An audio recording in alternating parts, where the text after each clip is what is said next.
How did medieval people treat mental illness? Hello friends.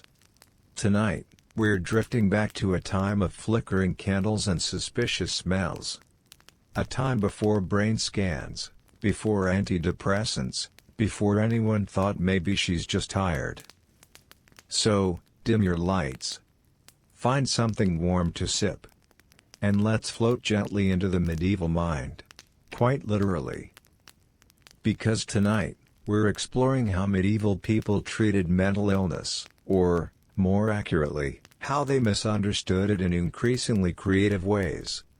Spoiler, none of this will end well, but it will be oddly comforting in its predictability. Let's start somewhere familiar, the 12th century. Europe was, as usual, in chaos. Plagues, crusades, a confusing number of Henrys. And if you happened to hear voices or cry too often, people assumed you had either too much blood, or too much Satan. That was the general diagnostic split. You were either imbalanced or possessed. And yes, they had ways to fix both. Physicians, or people who owned books and confidence, believed mental illness came from an imbalance of the four humors: blood, phlegm, yellow bile, and black bile. This charming theory came from the ancient Greeks, who were long dead but still blamed for everything from fevers to melancholy. If you were melancholic, it meant your black bile was misbehaving. Naturally, the cure was to drain some other fluid, because that always helped. So, the physician would likely recommend bleeding, purging, or something soothing like drinking boiled cabbage water mixed with vinegar. Sometimes, they added leeches for flavor. And if you didn't feel better, that was proof the treatment was working. But what if the problem wasn't the humors? What if it was the devil? That's when the church stepped in. Because, of course, it did. Monks and priests often interpreted mental distress as evidence of sin or possession. Hallucinations were temptations of the devil. Depression? A lack of faith. And anxiety, that was clearly your fault for worrying instead of praying harder. Theologians love to categorize sins, so they neatly labeled despair as a moral failing. It was called acedia, spiritual laziness, sadness, and listlessness. Basically, medieval burnout. If a monk didn't want to pray or couldn't get out of bed, it wasn't depression. It was the devil whispering that matins could wait. The remedy? More prayer. And fasting, because obviously starving yourself helps with mood regulation. Let's drift over to the monasteries for a moment. They were quiet, cold, and full of men who hadn't had a full meal or conversation in weeks. These were not ideal mental health environments. But interestingly, they sometimes became accidental sanctuaries for people with disorders. Families would occasionally deposit their troubled relatives in monastic institutions, either to be healed or, more conveniently, to be out of sight. Some monasteries genuinely tried to help, offering care, prayer, and a stable routine. Others simply locked the afflicted in a side cell and called it divine solitude. It's soothing to imagine the stillness of those stone walls. The slow chant of monks echoing through corridors. And somewhere, a confused man muttering to himself in Latin, because he believed he was the Pope. On the bright side, he was technically already in a church. Now, in cities, the situation was different. If you were poor and mentally ill, life became a grim form of public theater. Wandering madmen were common sights, some genuinely unwell, others performing madness for food or protection. People tossed coins to them, sometimes in pity, sometimes to ward off bad luck. Because you never knew when a prophet or a lunatic might actually be an angel in disguise. There was also the belief that the mad could speak truths others could not, divine fools, touched by God. This wasn't unique to Europe. Across Byzantine and Slavic traditions, holy fools wandered barefoot, insulting nobles and shouting nonsense in the streets. Everyone assumed they were divinely inspired, which, frankly, is a nice rebrand for untreated psychosis. Some of them became minor celebrities. In Russia, Saint Basil the Blessed, yes, the one from St. Basil's Cathedral, was known for walking naked through Moscow, berating merchants, and eating only raw onions. And yet, people built a cathedral in his honor. Try pulling that off today without being arrested by lunch. But let's return to Western Europe. By the late Middle Ages, things were getting more medical. In theory, hospitals began to appear, places like the Hospital of St. Mary of Bethlehem in London, better known later as Bedlam. Originally a religious charity, Bedlam started admitting the mad around the 14th century. It was not a success story. Patients were chained, beaten, and displayed to visitors for entertainment. By the 1600s, Londoners could pay a small fee to stroll through the wards and gawk at the residents. A sort of early reality show, but with less dignity and fewer sponsorships. Some reports describe patients shouting at the crowds, or simply lying still in filth, ignored until they died. Others were dunked in cold baths or spun in chairs until they vomited, treatments that were supposed to shake the madness loose. If you're thinking that sounds more like torture than therapy, you're absolutely correct. Still, Bedlam endured for centuries, surviving every attempt at reform by simply renaming itself. Because nothing says fresh start like rebranding your asylum after generations of abuse. Meanwhile, out in the countryside, healers and wise women were still the main therapists. They used herbs, charms, and whispered prayers. Willow bark for headaches, valerian for nerves, and something called St. John's wort for melancholy, still used today, in case you thought medieval medicine never got anything right. Of course, the church didn't appreciate unlicensed women curing souls. Many of these healers were accused of witchcraft, particularly if their patients improved. Because if you healed someone without divine permission, clearly the devil had helped. So, quite a few village therapists ended up burned, drowned, or otherwise discouraged from practicing. And mental health care went back to the monks. Across the Alps, in early Renaissance Italy, physicians began trying something new: observation. Doctors like Johann Weyer and Paracelsus suggested that some so-called witches were simply mentally ill. It was a radical thought, that maybe people hearing voices didn't need exorcism, just kindness. Naturally, nobody listened. Weyer's books were banned, his reputation destroyed. Because mercy never tests well in medieval politics.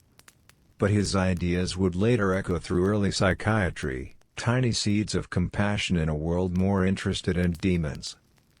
Let's float north for a moment, to the misty hills of Scotland.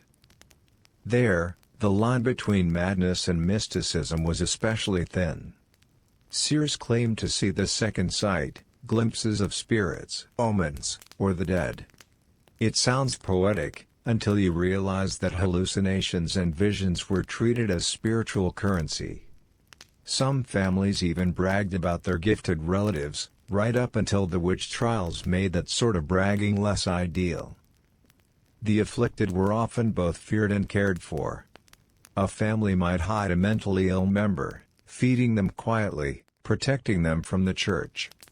These acts of quiet defiance are rarely recorded, but they're there, between the lines of trial records and parish accounts. Small moments of medieval humanity, surviving in the margins. By the late 15th century, physicians were writing long, confident treatises on melancholy. One of the most famous was Robert Burton's Anatomy of Melancholy, published in 1621. Burton described sadness as a fashionable ailment among scholars, the intellectual's disease. If you were gloomy, overeducated, and frequently napping, congratulations, you were now medically interesting. He recommended moderate exercise, reading poetry, and avoiding excessive wine and women, which seems both practical and deeply disappointing. It's funny to imagine, after centuries of bleeding, beating, and exorcising, the best advice anyone offered was basically take a walk. Progress, at last. But let's not get ahead of ourselves. For most medieval people, mental illness remained a mystery best avoided. You prayed for the afflicted. You hid them if necessary. Or you left them at a monastery and hoped for a miracle. There was no Freud, no Prozac, no gentle therapy dog to sit on your lap while you talked about your childhood trauma involving too many crusades. Just a world of uncertainty, where the mind was still half spirit, half meat, and mostly misunderstood. Still, there's something strangely comforting about it. Because for all their superstitions, medieval people recognized something modern medicine sometimes forgets. That suffering of the mind deserves ritual, not just reason. They prayed, they fasted, they made meaning out of pain, often misguidedly, but with an earnestness that's almost touching. Even their worst treatments, the bleeding, the dunking, the chains, came from a desperate belief that something had to be done. That people shouldn't just be left in their despair. And while they didn't have therapy, they did have ritual. They had community. They had the shared conviction that madness was not random, but part of some larger story, divine or demonic, but never meaningless. It's tragic, yes, but it's also very human. So, as we settle here, somewhere between candlelight and diagnosis, let's pause. Imagine the sound of the monastery bells again. The long, slow chant rising in the dark. 1,000 years ago, someone was whispering prayers over a friend who couldn't stop crying. They didn't know about serotonin, but they cared in their own way. And that might be the one thing that hasn't changed. Who were the women disguised as men in ancient armies? Hey everyone! Tonight we're drifting back to a world of clanking armor and very poor personal hygiene. A world where men marched off to war, and women, well, sometimes went with them. Just not exactly as themselves. So, settle in. Dim the lights. Get comfortable, maybe not battlefield comfortable, but close enough. And let's slip quietly into the long, strange history of the women who disguised themselves as men to fight. Because there were quite a few of them. And somehow, despite the endless scrolls and scribes and chroniclers of history, most were written out, erased neatly, like a blot on the page. Luckily for us, a few smudges remain. Now, the idea of women in disguise isn't new. It's practically ancient myth at this point. Joan of Arc's armor, Mulan's sword, Shakespeare's entire career. But long before those stories were embroidered into legend, there were real women quietly buttoning on men's tunics, cutting their hair in shaky candlelight, and hoping no one noticed the difference. Let's start somewhere very old and very dusty, ancient Greece. The Greeks, as we know, adored talking about war almost as much as they adored not letting women do anything.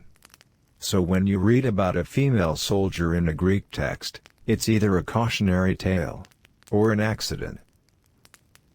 One of the earliest mentions comes from Herodotus, who recorded the story of Queen Artemisia I of Caria. Now, Artemisia didn't exactly disguise herself, she was openly a woman. But the Greeks found her so confusing that they treated her as an honorary man anyway. She commanded her own ships during the Persian Wars, fought at Salamis, and terrified her allies by being competent. When Xerxes asked if women should stay behind from battle, Artemisia politely disagreed, and then performed better than half his generals. But some women didn't want to be famous. They just wanted to fight. And for that, disguise was essential. Let's drift a little east, to the legends of Mulan. Yes, she's a folk hero, and yes, the story has been rewritten 1,000 times, sometimes she's real, sometimes poetic invention. The earliest version we have, the Ballad of Mulan, dates to the 6th century. It's only a few dozen lines long. In it, Mulan takes her father's place in the army, serves 12 years, and no one ever notices she's a woman.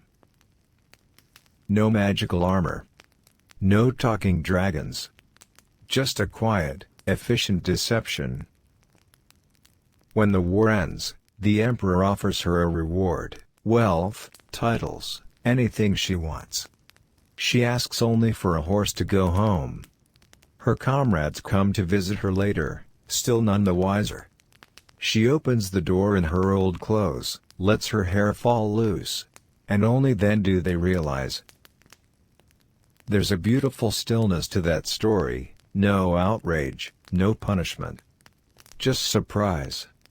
And then understanding. It's the gentlest ending in a genre that rarely offers mercy. Because most women who disguised themselves didn't end with honor and applause. They ended with trial records. Let's move a few centuries forward, to the Roman Empire. The Romans were, by all accounts, obsessed with rules. Who could fight, who could marry, who could own a goat. So naturally, women in armor were a legal nightmare. There are traces, faint, but intriguing. Tombstones showing women buried with weapons. A Roman author, Dio Cassius, mentions an entire band of female gladiators, the gladiatrices. Some fought for spectacle, others for money. A few may have fought disguised as men, since the arenas loved a surprise. One inscription even describes a woman called Achillea, who fought like a man with courage beyond her sex. Which is Roman, for we have no idea how to process this. But among soldiers, the records are murkier. In the legions, women were strictly forbidden, and yet, archaeological digs near Hadrian's Wall in Britain have found female skeletons buried among soldiers. Was it a lover following her partner? A camp follower who decided to fight? Or someone who managed, for a time, to pass? We'll never know. But it's oddly soothing to imagine a few of them, silent, anonymous, wrapped in wool cloaks, trudging through the rain with the rest of the army, unnoticed. Now, Europe after Rome descended into its favorite pastime, chaos. Empires collapsed, kings squabbled, and record-keeping became more of a suggestion. But we still catch glimpses of disguised women in battle, usually tucked inside moralizing stories about gender and sin. The chroniclers couldn't resist turning them into lessons. Take the case of Hildegard, a 9th-century woman from what's now Germany. According to legend, she donned armor to avenge her brother's death. She fought so ferociously that no one questioned her identity until, inconveniently, she died. Then, of course, they discovered the truth and turned her into an example of why women shouldn't meddle in war. Which is precisely what she'd been doing so well. The pattern repeats endlessly. A woman disguises herself, performs admirably, and upon discovery, becomes a warning. Let's drift forward to the later Middle Ages, where we meet a rather famous example, Jeanne La Pucelle, better known as Joan of Arc. Now, Joan wasn't trying to hide her gender, she was simply dressing for practicality. Armor, after all, wasn't designed for skirts. But the English court insisted on reading her clothing as deception. At her trial, they focused less on her military victories and more on her trousers, They accused her of cross-dressing, which under church law was a sin. Even after capturing her, they obsessed over her wardrobe choices like particularly judgmental tailors. Her defense was simple: men's clothes were safer. She slept among soldiers, she needed protection. Her logic was sound, which made it all the more inconvenient for her accusers. In the end, her outfit was one of the reasons they burned her. A fittingly absurd finale to a career that terrified both armies and patriarchs. Joan wasn't the first woman in armor, and she wouldn't be the last, but she became the one people remembered, largely because her enemies made such a fuss about it. Sometimes fame is just a very long argument you happen to win posthumously. Let's drift now into the quiet corridors of early modern Europe, where the wars kept coming and the disguises grew cleverer. Records multiply in this period: diaries, letters, regimental lists. And suddenly we start seeing actual names. There was Catalina de Erauso, the lieutenant nun, born in Spain around 1592. She ran away from a convent, cut her hair, and reinvented herself as a man named Francisco. Over the next 2 decades, she fought as a soldier in the Spanish colonial armies of South America, dueling, gambling, and occasionally getting arrested for brawling. Catalina's disguise was so complete that even her fellow officers suspected nothing. It wasn't until she confessed, after years of service, that anyone realized. And instead of being punished, she was celebrated. The king granted her a pension, and the Pope, rather than scolding her, gave her special permission to keep dressing as a man. Which, frankly, might be the most successful coming out in history. She spent her later years traveling, telling her story to curious nobles, and enjoying her peculiar fame as the nun who became a conquistador. You can almost hear the church collectively sighing and deciding not to bring it up again. Across the Channel, things were slightly less forgiving.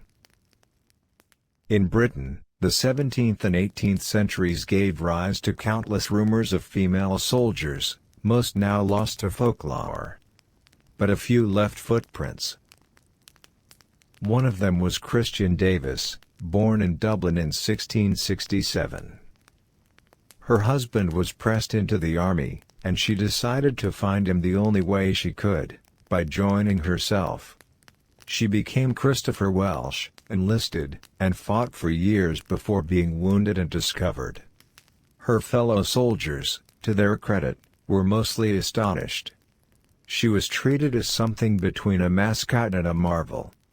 After her identity came out, she continued following the army as a sutler, selling goods to soldiers, and later published her memoirs, ghostwritten, of course, by a man. Because heaven forbid she also hold a pen. Then there was Hannah Snell, who served in the Royal Marines disguised as James Gray. She fought in India, was flogged 12 times, and somehow managed to keep her secret until she chose to reveal it. When she finally did, she petitioned the Crown for a pension, and got it. Apparently, the British military drew the line at disobedience, not deception. What's striking about all these women isn't just the disguise itself. It's the quiet competence behind it. They didn't do this for spectacle, or even necessarily for ideology. They did it because they wanted to be there. To fight, to travel, to live a life denied to them.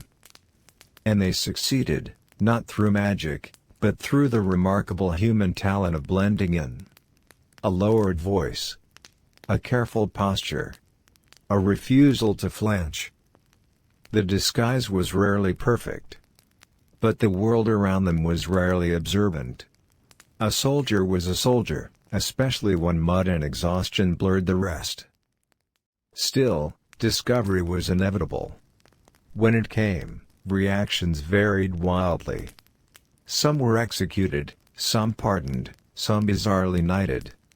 The disguise itself was never the true crime, it was the discomfort it caused. Because nothing unnerved the hierarchy of war more than realizing the walls between men and women could be quietly stepped over. That's the subtle rebellion in all these stories. Not defiance shouted from the rooftops, but quiet endurance under a borrowed name. Let's rest here for a moment. Picture a dark camp at night. The fires are low. A line of soldiers sleeps beneath their cloaks. Among them, someone lies awake, aware that discovery could mean ruin, but also that, for now, they belong. For now, they are free. That's the heart of this story, not heroism, not deception, but brief, borrowed belonging. What did ordinary people eat during the plague? Hey everyone! Tonight, we're setting down our swords and stepping away from the battlefields. The air still smells faintly of wood smoke, but instead of blood and iron, we're drifting towards something earthier. Something far less heroic. Dinner. Specifically, what ordinary people ate during the plague. Which, as you might imagine, wasn't much. So settle in. Get comfortable.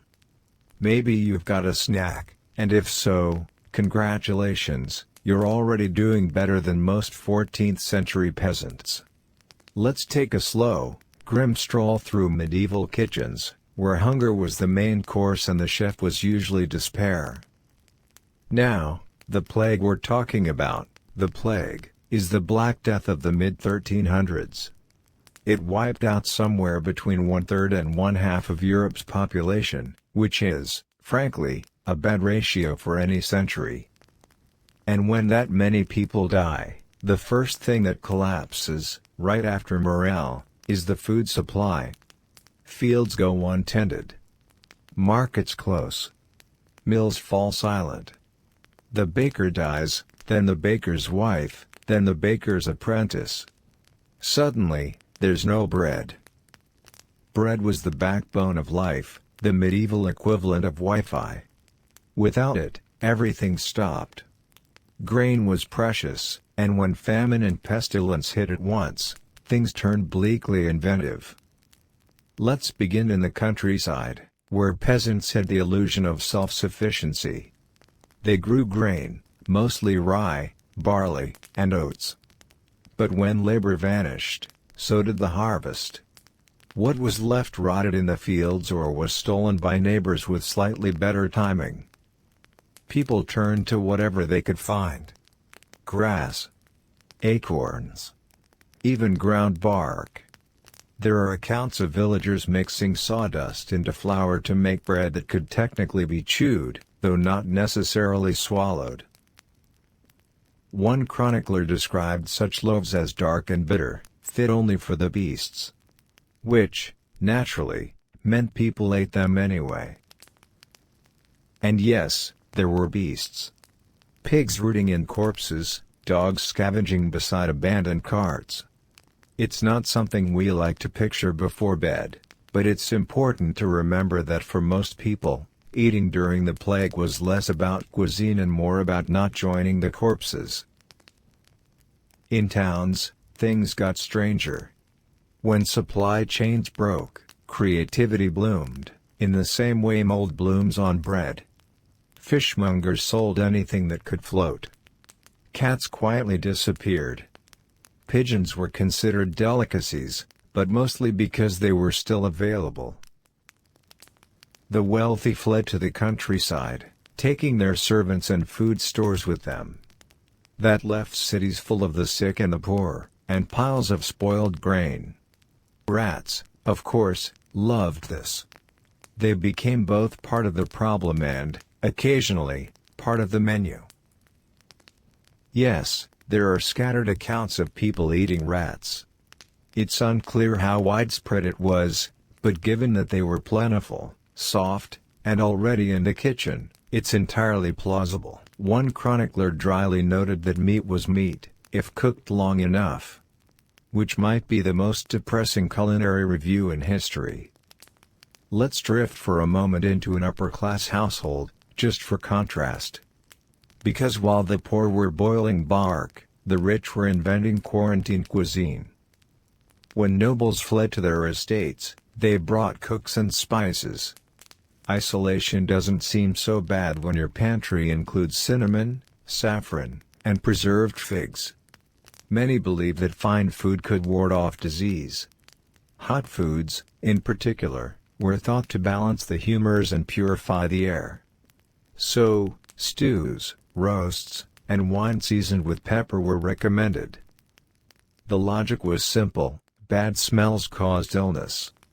Good smells cured it.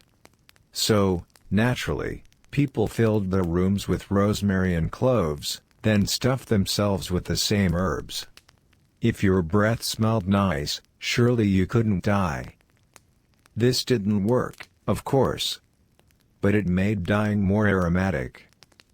Among the middle classes, merchants, artisans, and the perpetually anxious, survival meant adapting. They pickled anything that didn't run away first. Cabbages, onions, turnips, and, in times of desperation, entire birds preserved in vinegar and salt. Salt was precious, used both to flavor and to mummify dinner. But plague disrupted salt production too. When coastal workers died or fled, salt became rare and expensive.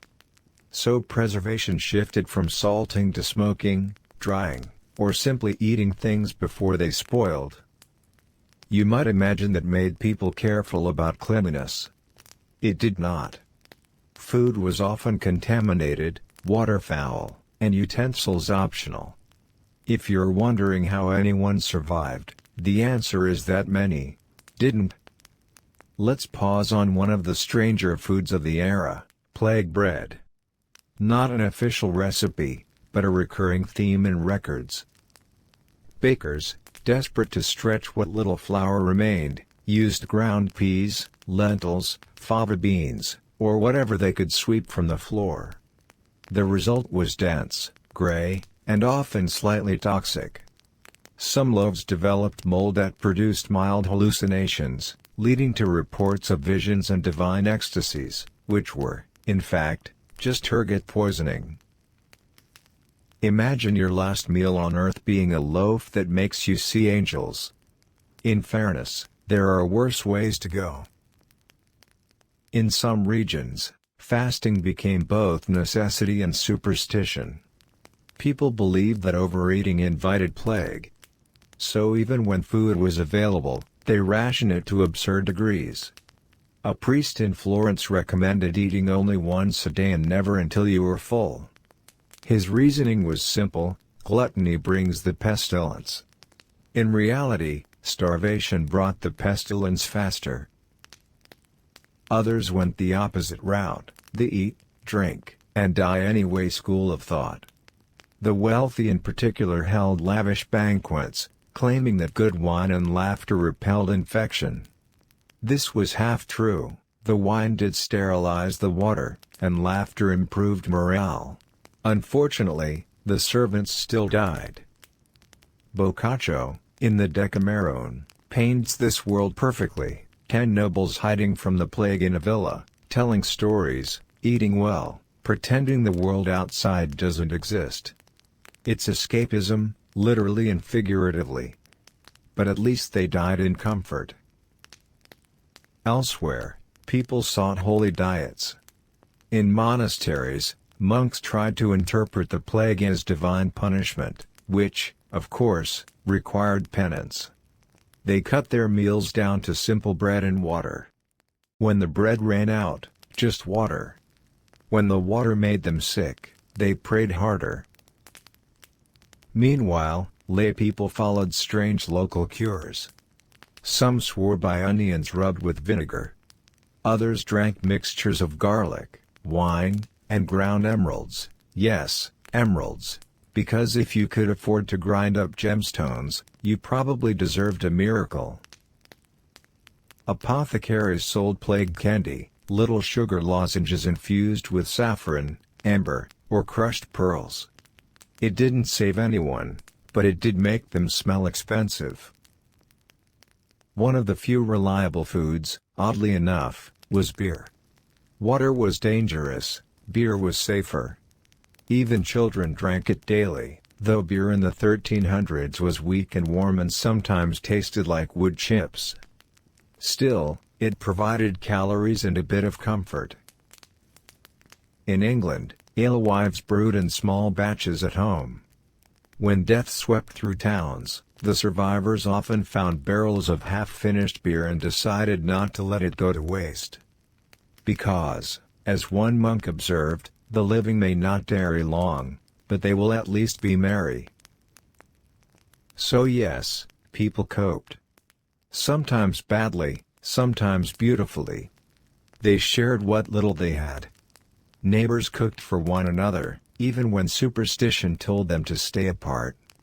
There's quiet grace in that, soup shared through fear.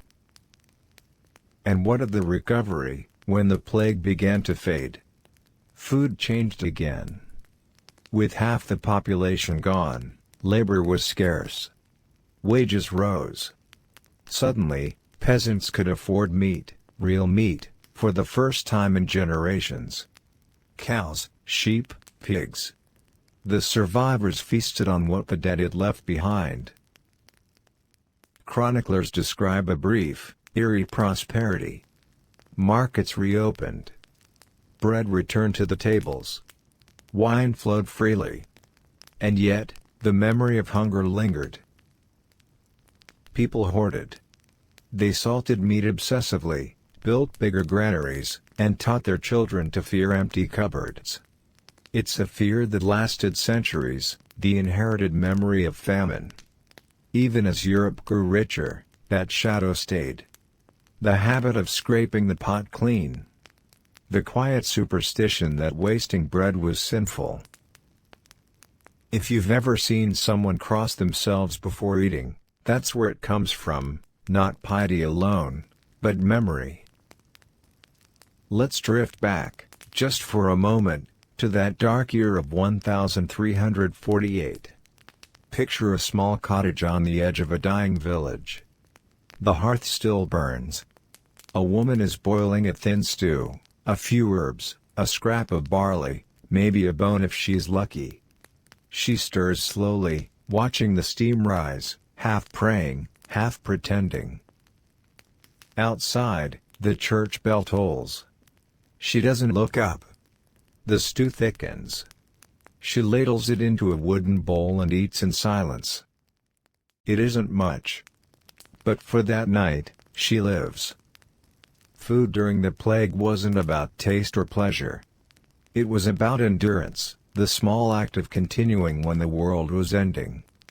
Bread made of weeds, soup made of nothing, wine turned sour but still shared. Each meal was a quiet refusal to give in. There's something deeply human about that. Even when surrounded by death, people still found time to feed one another. To bake, to boil, to share warmth. To find a reason, however small, to keep the fire burning. And perhaps that's the only recipe worth remembering from that time. Water, grain, and stubbornness, the pettiest and most dysfunctional kings and queens. Hey again. You've survived the plague, at least in spirit. You've eaten your bark bread and outlived your neighbors. Congratulations, you've earned a promotion. We're moving up in the world. Far up, in fact. To marble halls, golden goblets, and the sweet, dizzying scent of inherited insanity. Tonight, we're talking about royalty, specifically, the pettiest and most dysfunctional kings and queens history ever produced. Because for every noble ruler who built roads or funded cathedrals, there were about 5 who spent their reigns screaming at servants or waging decade-long wars over personal grudges. If you've ever wondered what happens when you give unlimited power to someone who still has an emotionally outgrown middle school, well, welcome to the royal court. Let's begin with King Charles VI of France, sometimes known as Charles the Mad. He ruled in the late 14th century, which was already a stressful time to be alive: famine, plague, war, you name it. But Charles brought a special energy to the throne. At first, he was charming, even brilliant. Then, one day, while riding with his knights, he suddenly turned on his own men, drew his sword, and attacked them, screaming that traitors were everywhere. When it was over, he'd killed several attendants and nearly murdered his brother. Afterward, he fell into a coma. When he woke, he didn't remember what he'd done. From then on, Charles had episodes. Sometimes he forgot who he was entirely. He'd run through the palace halls howling like a wolf, refusing to bathe or change clothes. He believed he was made of glass, truly. He wore reinforced clothing so he wouldn't shatter. Courtiers had to approach slowly and whisper, "Your Majesty, you are not made of glass," before speaking. Meanwhile, the kingdom tore itself apart. But Charles's wife, Queen Isabeau, handled it with remarkable focus, by having affairs, hoarding jewels, and bankrupting the state. At one point, she sold royal lands to fund her wardrobe. France, naturally, imploded. A man who thought he was glass. A queen who thought she was invincible. And a nation caught between them. That's medieval monarchy in a nutshell. Now, let's drift east, to Russia, home of Ivan IV, better known as Ivan the Terrible. And in fairness, he didn't get the nickname for being slightly annoying. Ivan's childhood was a lesson in why you shouldn't orphan princes and then bully them. By the time he took the throne, he was brilliant, paranoid, and deeply creative in the art of vengeance.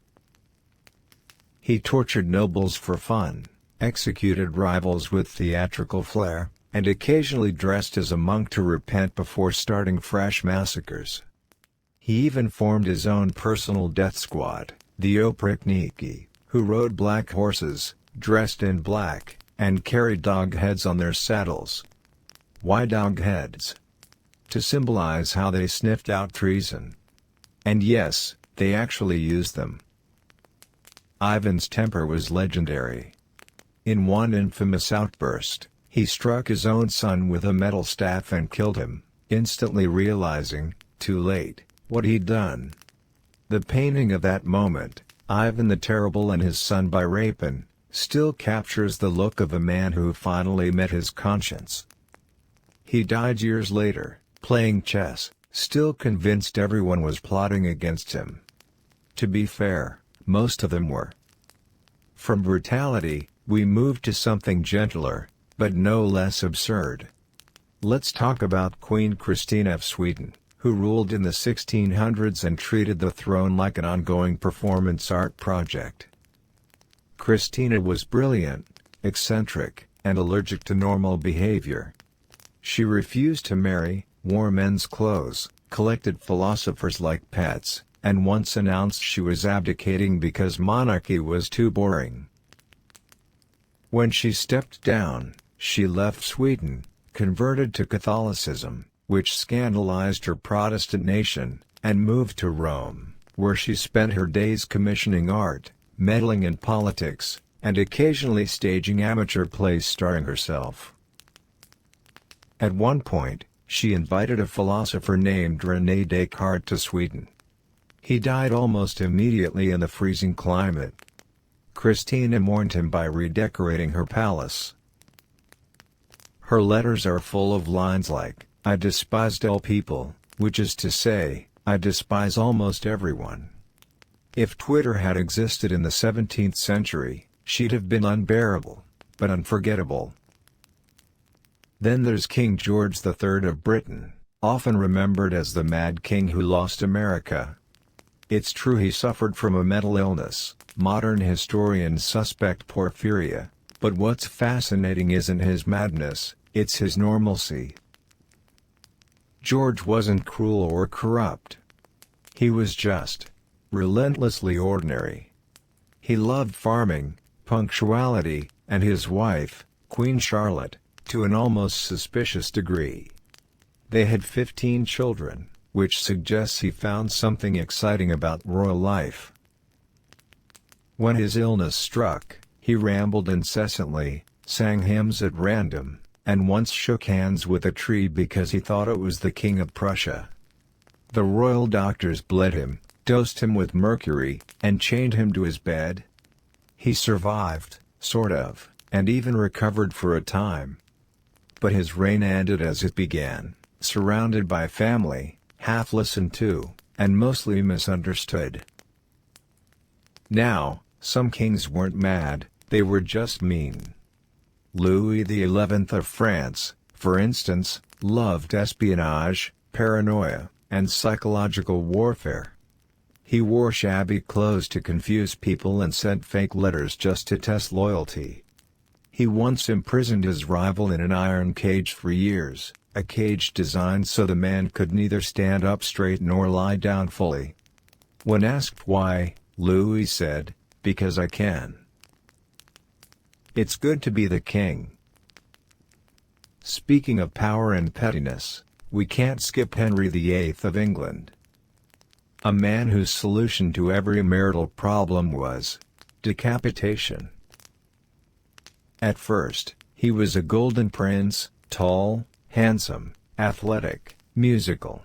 By the end, he was an obese tyrant covered in sores, screaming at courtiers while shoveling meat pies into his mouth.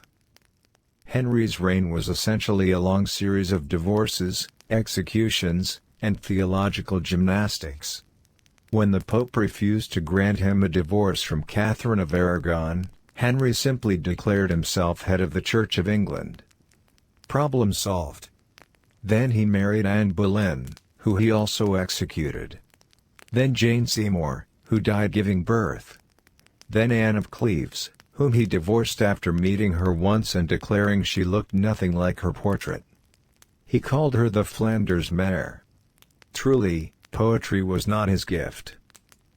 By the time he died, England was transformed, Protestant, centralized, and terrified of his ghost. But it's worth remembering, the Reformation, at least in England, began not with faith, but with lust and ego. Across the Channel, Philip II of Spain was waging wars not out of lust, but pure control-freak energy. He micromanaged an empire that stretched across the globe, reading reports from Peru, Flanders, and Manila, and personally annotating every page. He even designed his palace to resemble a giant grill, in honor of a saint who had been martyred on one. Symbolism was not his strong suit. He married 4 times, mostly for politics. His final wife was his niece. The wedding was awkward. The children were sicker. The empire eventually collapsed under the weight of paperwork and bad genetics. Still, Philip died convinced he'd done everything right, which, in royal terms, counts as a happy ending. Then there's Catherine the Great of Russia, whose reputation has been unfairly reduced by centuries of scandalous gossip. The infamous horse rumor, entirely false, by the way, was invented by her enemies. In reality, Catherine was ruthless, brilliant, and lonely. She overthrew her husband, ruled an empire, expanded its borders, and corresponded with Voltaire. She also had a weakness for handsome young men, whom she promoted rapidly, then pensioned off quietly when bored. If she'd been born a man, historians would call her energetic. Instead, they called her immoral. But Catherine herself might have laughed. She once wrote, "Power without a nation's love is a curse. But power with it is still a lot of fun." Of course, no royal roundup would be complete without Marie Antoinette, queen, scapegoat, and the world's most misquoted woman. She never said "let them eat cake." What she said was closer to "they should give them brioche," which isn't better, but at least it's historically accurate. Marie was pampered, naive, and genuinely bewildered by poverty. Her daily life at Versailles was a performance, surrounded by servants whose sole job was to hand her towels, tie her corset, and applaud her existence. When the revolution came, she faced it with unexpected dignity. But dignity doesn't stop a guillotine. Her story isn't just tragedy, it's the end of a system built entirely on ego. The age of divine right, undone by debt, hunger, and a queen who just wanted better hair powder. What ties all these monarchs together, the mad, the cruel, the vain, is the strange loneliness of absolute power. When no one can say no to you, your world becomes very small. Paranoia, obsession, and absurdity creep in, disguised as majesty. A court is just a mirror hall, full of flattery and fear, reflecting madness back at itself until everyone believes it's normal. That's why history is full of royal tantrums that became wars, affairs that became treaties, and breakfast arguments that changed entire religions. They weren't gods. They were just people, fragile, strange, and disastrously bored. If you close your eyes now, you can almost hear it. The echo of footsteps down an endless marble corridor. The rustle of silk. The murmured "Your Majesty," from someone too terrified to mean it. Somewhere, a king is shouting about betrayal. Somewhere, a queen is writing another letter she'll never send. Somewhere, a crown sits on a cushion, heavy with centuries of bad decisions. Sleep well. Tomorrow, the peasants rise again, the strangest jobs people had in history. Hey everyone. You can relax again. We're leaving the royal courts behind, the shouting, the glass kings, the tragic wigs, and heading back into the strange, creaky corridors of everyday life. Tonight, we're talking about work. Not the kind you do, probably. Not emails or spreadsheets or pretending to understand meetings. No, these are the jobs people used to have before modern sanity arrived. The kind of employment that makes you deeply grateful for your boring office chair. So, dim the lights, loosen your crown, and let's drift through history's oddest occupations. We'll start in the Middle Ages, where every problem, it seems, had a designated person, including death. If you happened to commit a crime but escaped before trial, medieval law demanded a symbolic punishment. And so, they tried your coat. Which meant someone had to attend that trial, argue on your behalf, and face the consequences. Enter the stand-in criminal, a person hired to be punished in your place. If you were rich, you could literally outsource your whipping. The substitute got paid, occasionally fed, and permanently traumatized. A fair trade, apparently. In royal circles, things got stranger. The groom of the stool, for instance, was not a stable hand. He was the king's personal toilet assistant. His duties were exactly what they sound like. He managed the royal bowel schedule, supervised linen changes, and kept a ledger, yes, a written record, of the king's digestive output. It was considered a position of immense trust. You could influence royal policy, all while holding a scented towel. Henry VIII's grooms were some of the most powerful men in England. It's a career path that modern politics, sadly, has not preserved. Moving down the social ladder, we meet the fuller, the medieval laundry worker. Before soap was common, cloth had to be cleaned using urine. Buckets and buckets of it. Collected daily from neighbors who, fortunately, were compensated with small coins and a lingering smell. Fullers would stomp on the fabric for hours in these mixtures, singing work songs while surrounded by fumes strong enough to peel paint. In Rome, this job was so essential that the Emperor Vespasian taxed public urinals. When his son complained the tax was vulgar, Vespasian held up a coin and said, "Money does not stink." Which, technically, was untrue. Let's float forward to the Tudor era and meet the Sin Eater. A job invented for the spiritually ambitious and the financially desperate. When someone died, a local man, usually very poor, usually slightly drunk, would be summoned to the house. He'd sit beside the corpse, place a piece of bread on the dead person's chest, and then eat it. The belief was that the bread absorbed the sins of the deceased, and eating it transferred those sins to the eater. He was paid a few coins and then shunned by everyone as a walking landfill of other people's guilt. Imagine finishing your shift, full of ghostly carbs, and realizing you've become a moral sponge. The Sin Eaters kept their towns pure, and profoundly awkward at parties. Now, while we're discussing grim tasks, we can't skip the plague doctor. You know the outfit, the long black robe, the leather gloves, and that unsettling beaked mask that looks like a crow attending a funeral. Those masks weren't just for style. The beaks were stuffed with herbs and vinegar-soaked cloth, meant to filter out the bad air that was believed to cause disease. It didn't work, of course. But it did smell marginally better than death itself. Plague doctors were often not doctors at all. They were anyone willing to take the job. They treated patients, performed autopsies, and occasionally looted corpses. The pay was high, the respect low, and the survival rate, let's say, inconsistent. For something more theatrical, there was the court dwarf, a person kept at royal courts purely for entertainment. Kings and queens loved collecting them, dressing them in fine clothes, and using them as living ornaments. Some dwarfs, like Geoffrey Hudson in 17th-century England, managed to rise above the mockery.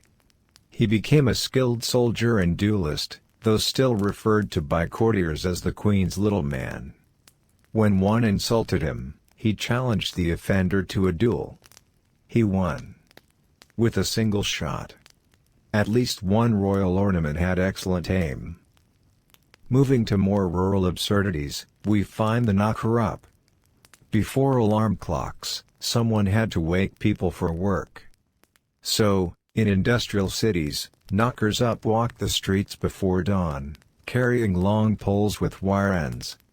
They'd tap on bedroom windows until the groggy residents stirred. Some even used pea shooters to hit higher floors. Payment was by the week, small change for punctuality. It's one of history's few jobs that guaranteed everyone hated you. Then there were leech collectors. Doctors once believed leeches could balance the body's humors, so demand was high.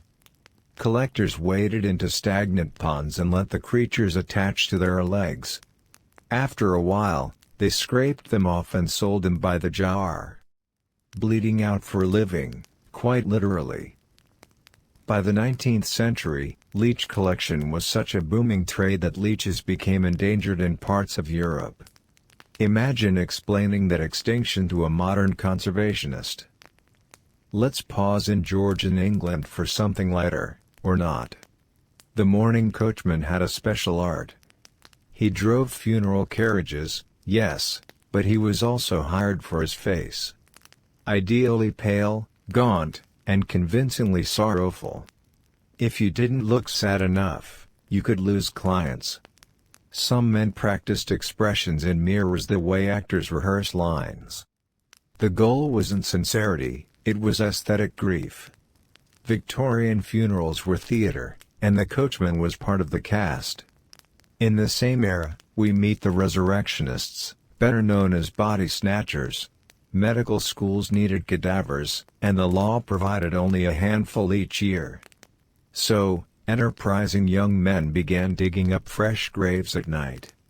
They sold the bodies to anatomy professors for handsome sums. It was illegal, of course, but widely tolerated, as long as you didn't get caught mid-shovel. The most famous of them, Burke and Hare, took it too far and started producing their own supply, shall we say, fresh. They were hanged, dissected, and, ironically, studied by the same doctors they'd supplied. Poetic justice with a scalpel. For a rare glimpse of true job security, we can look at the royal food taster. Their task was simple: eat before the monarch did. If they died, the meal was cancelled. Roman emperors, Byzantine nobles, and even 20th-century dictators used tasters. In Nazi Germany, Hitler's food taster, Margot Volk, survived the war, barely. She later said every meal was agony, not from poison, but from fear. It wasn't food, she said. It was terror in small bites. So much for perks of the palace. Of course, not all strange jobs were miserable. Some were wonderfully unnecessary. Take the professional hermit.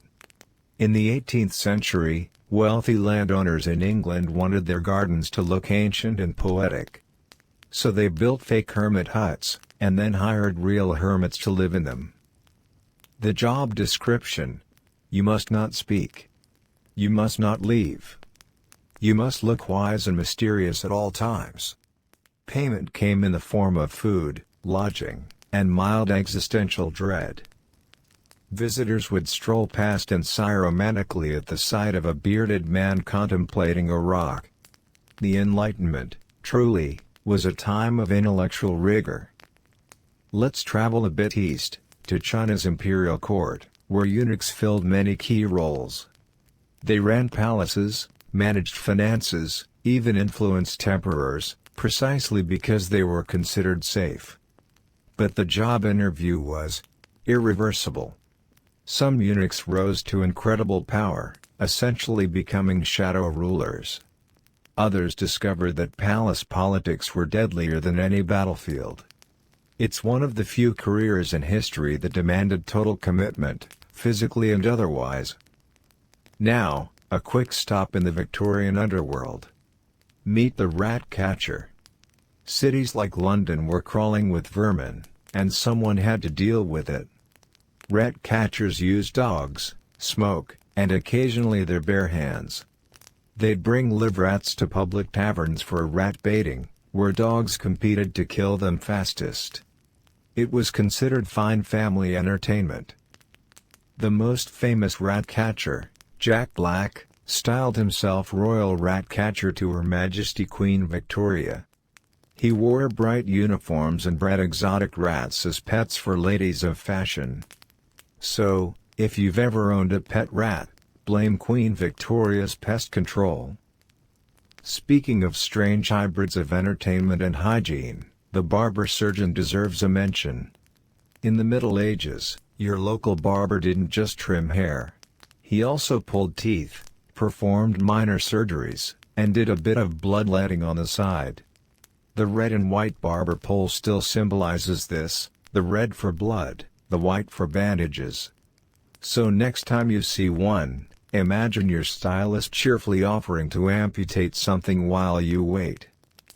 Now, across the ocean to the early American colonies, home of the whipping boy. This one's hard to top. If a young prince misbehaved, he couldn't be punished directly, because king's sons were too sacred for that. So instead, a commoner boy, raised alongside the prince, was whipped in his place. The idea was that seeing his friend suffer would teach the prince empathy. It usually didn't. But it did teach the whipping boy a great deal about power dynamics. Some of these boys later became lifelong companions, or, more accurately, emotionally scarred advisors. There's no record of any of them saying thank you. As time drifted on, industry produced new curiosities. In the 19th century, the matchstick girl spent her days dipping wooden sticks into phosphorus. The result was fire, and disease. Phossy jaw, it was called, bones decaying from constant exposure. Factories glowed faintly at night from the fumes. It was the price of progress, and cheap light. And then there were knockers, screamers, tasters, keepers of bees and skips, dustmen, and honeypot emptiers, people whose work existed solely because civilization, for all its pride, constantly produced filth. Someone always had to clean it up. Usually for pennies. Usually unseen.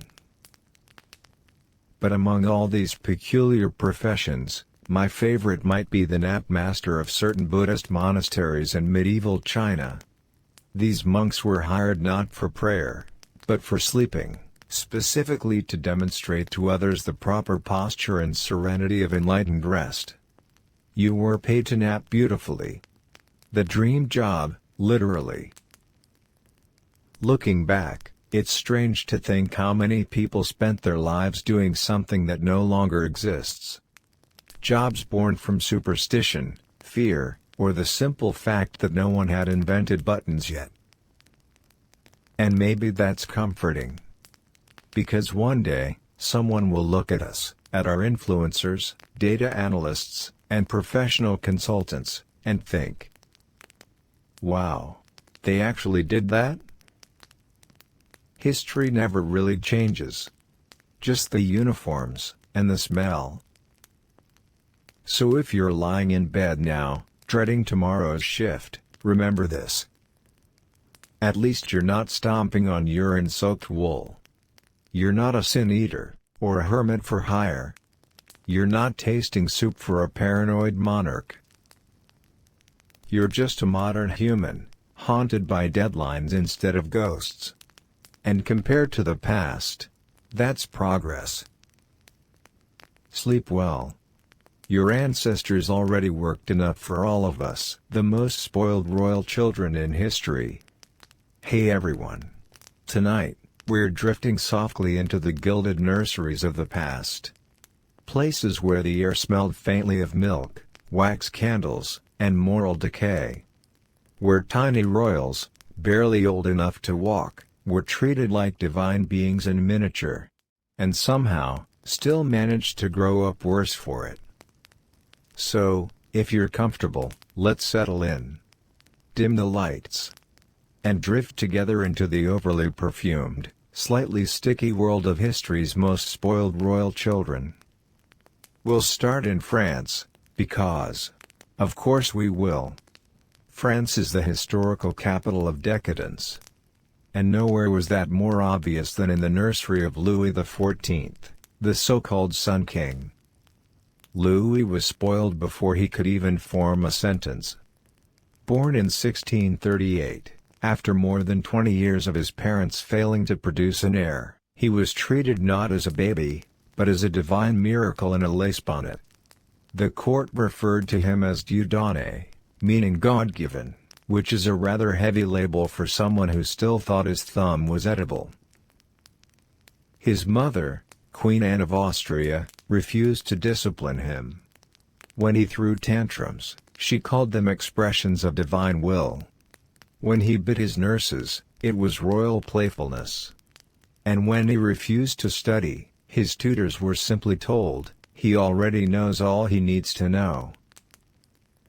This might explain a few things about the adult Louis.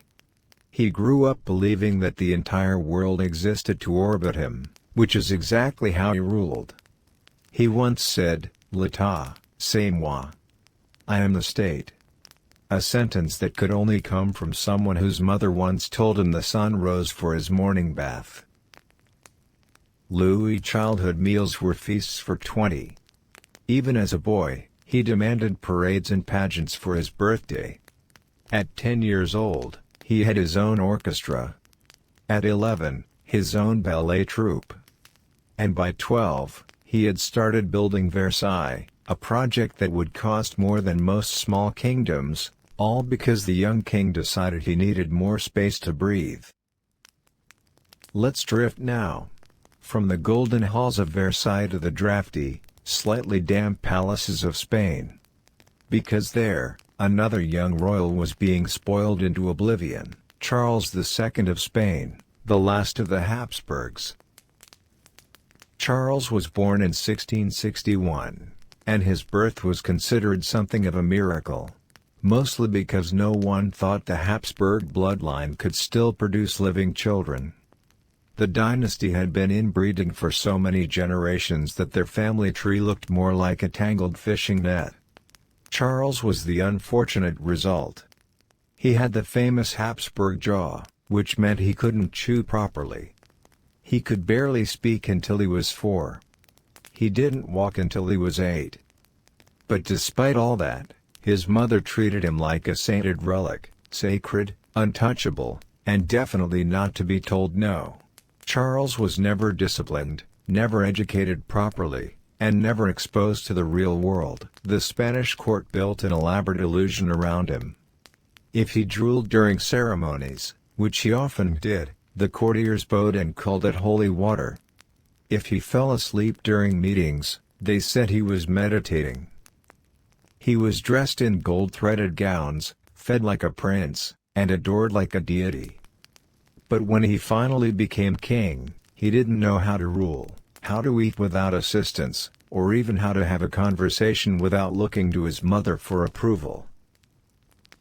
It was one of history's most tragic cases of royal overparenting. He wasn't evil. He wasn't cruel. He was simply ruined by luxury. A child so wrapped in privilege that he never had a chance to be human. Let's drift north now. The firelight dims, and we find ourselves in Russia, where spoiling royal children was practically a national sport. Here comes Ivan IV of Russia, known to history as Ivan the Terrible. But before he was terrible, he was just terribly neglected, then overindulged, then neglected again. It's a long pattern. As a boy, Ivan was left to fend for himself in the Kremlin after his father's death. The nobles stole from him, beat him, and starved him. Then, when he finally inherited the throne, everyone suddenly began treating him like a god. The transition from abused orphan to untouchable autocrat did not go smoothly. He began surrounding himself with luxury and flattery. He threw lavish banquets that went on for days. He demanded that guests laugh at his jokes and cry at his tragedies. And when they didn't, he would sometimes have them executed, because apparently, that was the 16th century equivalent of unfriending someone. In many ways, Ivan was the opposite of Louis XIV. He wasn't spoiled from birth. He was spoiled after trauma, and that combination, history shows, tends to produce disastrous monarchs. His paranoia grew, his temper worsened, and he became the archetype of the unstable ruler. One who saw assassination plots in every shadow, and betrayal in every compliment. Let's glide gently onward to England now. To the Tudor court, where royal childhoods were a curious mix of overeducation and under-affection. And none more so than Edward VI, the son of Henry VIII. Edward was Henry's long-awaited male heir, and his father treated him accordingly. He was educated by the best scholars, dressed in miniature armor, and taught that he was destined to rule England as a god among men. Unfortunately, he died at 15. So he never got the chance to prove how mediocre that rule would likely have been. But before that, he was spoiled in every way possible, except emotionally. He was forbidden from playing rough, lest he injure the future of England's lineage.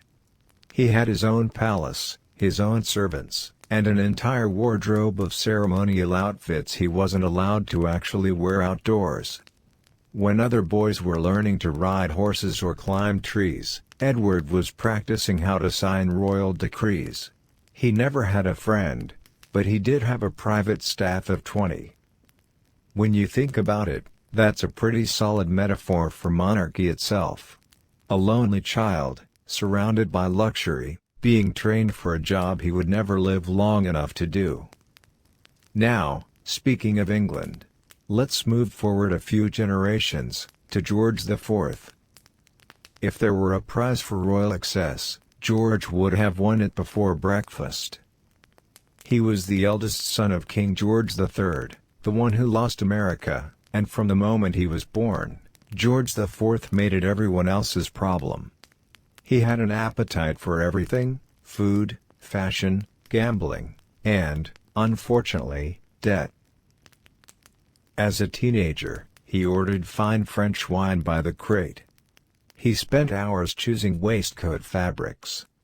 He redecorated his rooms so often that his staff had to sleep in hallways, because the furniture kept being replaced. By his 20s, he was sneaking out of Buckingham Palace in disguise to drink and gamble. When his father cut off his allowance, he simply took out loans. By the time he became king, his debts were the size of a small country's GDP. He was spoiled to the point of parody, pampered, praised, and protected from consequences. When he finally ascended the throne, his first act was to demand that Parliament pay off everything he owed. And somehow, they did. George IV spent his remaining years in a haze of indulgence, food, and regret. He grew so large that he had to be lifted by a crane into bed. And when people called him the first gentleman of Europe, it was mostly out of politeness, and feared that he might cry. Let's drift now to Austria. To a little girl who was raised like a porcelain doll in a royal nursery, Marie Antoinette. Born an archduchess, she was the youngest daughter of Empress Maria Theresa, and spoiled accordingly. Her childhood was a blur of silk, Tudors, and carefully staged innocence. By 14, she was married off to the future King of France, Louis XVI, and sent to Versailles. There, she discovered that being spoiled wasn't unique. Everyone in Versailles was spoiled. The palace was basically a 24-hour costume party. But Marie elevated indulgence to an art form.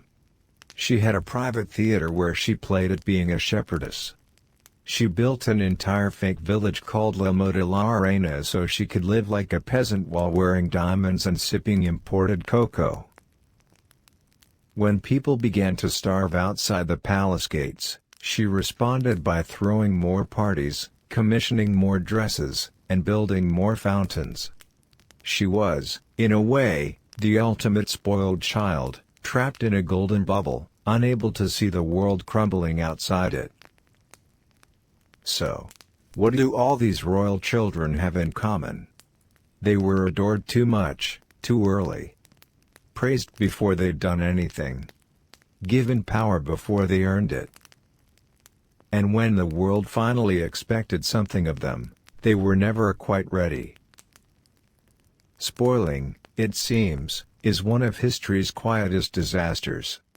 It doesn't make monsters. It makes fragile people with too much power, and not enough perspective. And in royal families, that was often the same thing. So, as we drift toward sleep, let's take comfort in the thought that at least our worst mistakes won't cause international crises. We might overindulge in snacks or naps, but no one's writing treaties about it. Let the royal nurseries fade now. Let the echo of velvet footsteps and golden rattles fade with them. And rest easy, knowing that even kings and queens were once just spoiled children who never quite grew up, forgotten royal heirs who disappeared from history. Hey everyone! Tonight, we're going to drift a little deeper into the quiet corners of royal history. The places where names were erased, portraits quietly taken down, and bloodlines quietly rearranged. These are the stories of heirs who were born to rule. And then, somehow, simply vanished. Some into monasteries. Some into exile. And others into the gentle oblivion of history itself. So, take a breath. Let the lights fade low. And let's wander together through the silent corridors of forgotten royalty. The heirs who never quite made it to the throne. We'll begin with one of the most famous disappearances in European history. The story of the princes in the Tower. Two young boys. Edward V of England, aged 12, and his little brother, Richard of Shrewsbury, aged 9. Sons of King Edward IV. In 1483, their father died unexpectedly, and the crown should have passed to Edward, the eldest. But the boy's uncle, Richard, Duke of Gloucester, decided he'd prefer the throne himself. Naturally, the boys were placed in the Tower of London for their protection, which, as anyone familiar with medieval politics knows, is not a reassuring phrase. They were seen playing in the Tower Gardens for a while. And then, not at all. No one knows exactly what happened next. Some say they were murdered by their uncle, who became Richard III. Others believe they were quietly smuggled away, raised somewhere in secret, perhaps to resurface one day as claimants. What's remarkable is how quickly they were forgotten. Their uncle became king. Life in England carried on. And the missing boys became ghosts, remembered only in whispers and guilt. Centuries later, 2 small skeletons were found beneath a staircase in the tower. They might have been the princes. Or might not. But by then, no one could tell. It's a very English tragedy, really. Polite, efficient, and unresolved. Let's drift across the Channel now, to France, where the French Revolution produced its own lost heir, Louis XVII. He was the son of Louis XVI and Marie Antoinette. Born in luxury, raised in chaos, and orphaned before he reached 10. When the revolutionaries executed his parents, they didn't quite know what to do with the child. He was too young to kill, but too royal to release. So they locked him in a cell, alone, and waited to see what would happen. What happened, of course, was neglect. The boy wasted away, half-starved and diseased, his small voice fading in the darkness beneath Paris. When he died at 10 years old, no one even marked his grave. And yet, rumors persisted. Decades later, men appeared across Europe claiming to be Louis XVII. Miraculously escaped, miraculously grown, miraculously French. Each one was greeted with both fascination and skepticism. None were convincing. But the fantasy lingered, because people prefer missing princes to dead ones. They're more hopeful that way. Now, let's drift south. To Portugal. And to Sebastian I, a king who vanished so completely, he became a legend. Sebastian was young, idealistic, and convinced that God had chosen him for glory. In 1578, he led a disastrous crusade against Morocco. He charged into battle, full of faith and expensive armor, and was never seen again. His body was never recovered. No one saw him die. So naturally, the Portuguese refused to believe it. For generations, they waited. Sebastian will return, they said. Any time a storm passed or the country suffered, someone would whisper, "He'll come back." It became known as Sebastianism, an entire national hope built around a king who was almost certainly dead. Poets wrote about him. Pretenders claimed to be him. And even centuries later, some still said his spirit would return to restore Portugal's greatness. It's oddly touching. The idea that an entire people preferred to dream about a vanished king rather than face the ordinary reality of history. Now, let's move eastward. To Russia, where imperial disappearances were practically a family tradition. Everyone knows the story of Anastasia Romanov, of course. The youngest daughter of Tsar Nicholas II, supposedly executed with her family in 1918. But rumored for decades to have survived. Her name became a myth.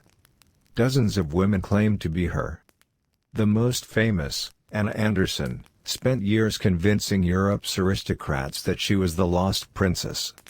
She had the mannerisms, the scars, even the accent. And she fooled a surprising number of people. DNA testing later proved she wasn't Anastasia. Just an ordinary woman swept up in the fantasy. But what's interesting isn't that she lied. It's how badly people wanted her story to be true. Because losing a royal family in a single night felt too final, too brutal. Believing one might have escaped softened the horror. History, after all, isn't always about truth. It's often about comfort. Let's drift back a few centuries, to the Ottoman Empire. A place where losing an heir wasn't a tragedy, it was a policy. You see, Ottoman princes didn't usually disappear mysteriously. They were strangled. By design. When a new sultan came to power, his first act was often to secure the throne. By removing his brothers from the equation. Permanently. But every so often, a younger prince was spared, locked away in the palace instead. These prisoners were called kafs, meaning the cage. They lived in luxury but isolation, surrounded by silks, food, and silence. Years could pass without them seeing the sky. When the time came, one of them might be called to rule. A pale, trembling man stepping out of the cage to become emperor of the world. Some were barely sane by then. Most had never left their rooms. But they ruled anyway, because dynastic logic said so. So, in a way, the Ottoman heirs didn't disappear into mystery. They disappeared into velvet. Hidden in plain sight, behind embroidered screens.